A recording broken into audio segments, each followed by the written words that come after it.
tahun 10 Hijriah, sebuah tahun yang nantinya diingat sebagai momen perpisahan. Saat itu, Madinah terasa lebih tenang dari biasanya. Angin gurun yang biasanya lewat begitu saja, hari itu seolah membawa firasat yang cuma bisa dirasain, tapi nggak bisa dijelasin. Banyak sahabat melihat Rasulullah SAW dengan perasaan campur aduk. Beliau terlihat sehat, tetapi ada aura lembut yang membuat orang-orang makin menghormati beliau. Seakan ada sesuatu yang akan berubah. Di tahun ini, Rasulullah memutuskan untuk berhaji. Ini adalah kali pertama beliau memimpin ibadah haji setelah Islam tersebar luas dan umat semakin besar. Begitu kabar itu tersebar, ribuan muslim langsung berkumpul. Mereka ingin ikut perjalanan itu, ingin belajar langsung dari Rasulullah, ingin merasakan haji bersama sang pemimpin umat. Saat waktu berangkat tiba, Rasulullah berkata, "Ambillah dariku manasik kalian, mungkin setelah ini aku tidak akan berhaji lagi."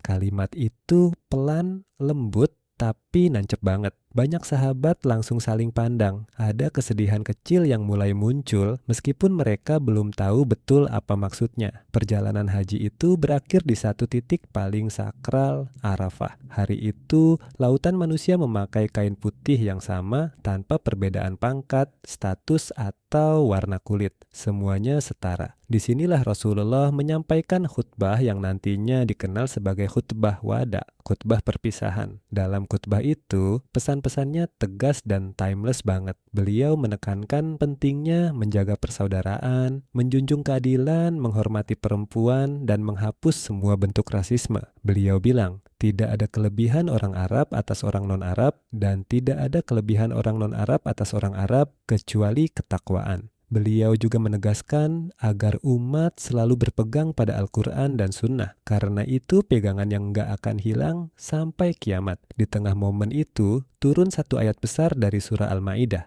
Hari ini telah aku sempurnakan agamamu untukmu dan telah aku cukupkan nikmatku bagimu. Ya, begitu ayat ini turun, Umar bin Khattab langsung meneteskan air mata. Bukan karena sedih agama telah sempurna, tapi karena beliau sadar kalau sesuatu sudah sempurna, maka tugas orang yang menyampaikannya hampir selesai. Ada rasa haru, syukur, dan juga takut bercampur jadi satu. Selesai haji, umat Islam pulang dengan banyak ilmu dan pesan, tapi beberapa sahabat mulai merasakan firasat yang makin kuat. Waktu mereka bersama Rasulullah sudah tidak panjang. Dan ternyata benar. Tidak lama setelah tahun 10 Hijriah berlalu, kondisi kesehatan Rasulullah menurun hingga akhirnya umat Islam benar-benar harus berpisah dengan sosok yang mereka cintai lebih dari diri mereka sendiri. Dari seluruh rangkaian peristiwa di tahun 10 Hijriah ini, ada banyak ibrah yang bisa kita ambil dan tetap relevan buat kehidupan sekarang. Pertama, hidup selalu punya momen perpisahan. Orang baik selalu meninggalkan pesan dan nilai yang bisa jadi panduan buat generasi setelahnya. Begitu juga Rasulullah, beliau menyiapkan umatnya supaya tetap kuat meski tanpa kehadiran fisiknya. Kedua, persaudaraan itu fondasi. Islam nggak dibangun dari kebencian, tapi dari persatuan. Nggak peduli kita beda budaya, suku, atau warna kulit, semua tetap sejajar. Ketiga, Rasulullah menekankan berkali-kali pentingnya menghormati dan menjaga perempuan. Ini bukan sekadar kewajiban sosial, tapi bagian dari iman. Keempat, amanah itu serius. Entah kita pemimpin, pekerja, teman, atau anak, tanggung jawab itu harus dijaga. Karena itu yang menentukan seberapa dalam nilai diri seseorang.